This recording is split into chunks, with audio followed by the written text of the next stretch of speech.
तर नमस्कार मित्रांनो, आजचा टॉपिक आहे कपाशी लागवड। तुम्ही बघू शकता आपल्या शेतामध्ये मजूर आलेले आहे। बाया ज्या आहेत त्या कपाशी लागवड करत आहेत। तर आपल्या इथे जे व्हेरायटी आपण लावत आहोत ते व्हेरायटी आहे जियान। आणखी सुद्धा आपण व्हेरायटी आणले आहे, वेगवेगळ्या व्हेरायटी वेगवेगळ्या शेतामध्ये आपण लावणार आहोत।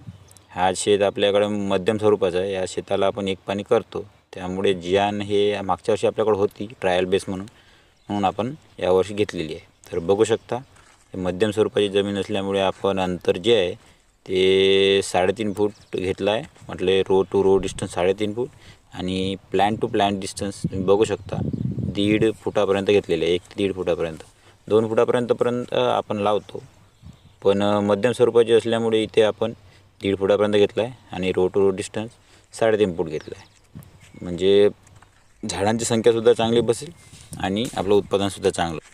जो खाली प्लॉट दिसून राहिला तिथे आपण समोर मिरची लागवड करणार आहोत, त्याचे व्हिडिओ पण येणार आहे समोर। तर तुम्ही बघू शकता आता आपली संपूर्ण जे कपाशी आहे लागवड करून झालेली आहे। आता आपण बेडवर जे आहे ते प्री-इमर्जन्स हर्बिसाइड वापरून राहिलो, म्हणजे पेंडामिथलिन 38% वाला, आणि त्याचसोबत काही प्रमाणामध्ये बारीक तण निघून आलेला आहे। त्यामुळं आपण त्याच्यामध्ये राऊंडअपसुद्धा म्हणजे ग्लायफोसेटसुद्धा आपण त्याच्यामध्ये मिक्स करून घेत आहोत, जेणेकरून आपल्याला समोर पाणी लागून जर पडलं तर आपल्याला तणनाशकाची फवारणी करायला अडचण जाईल।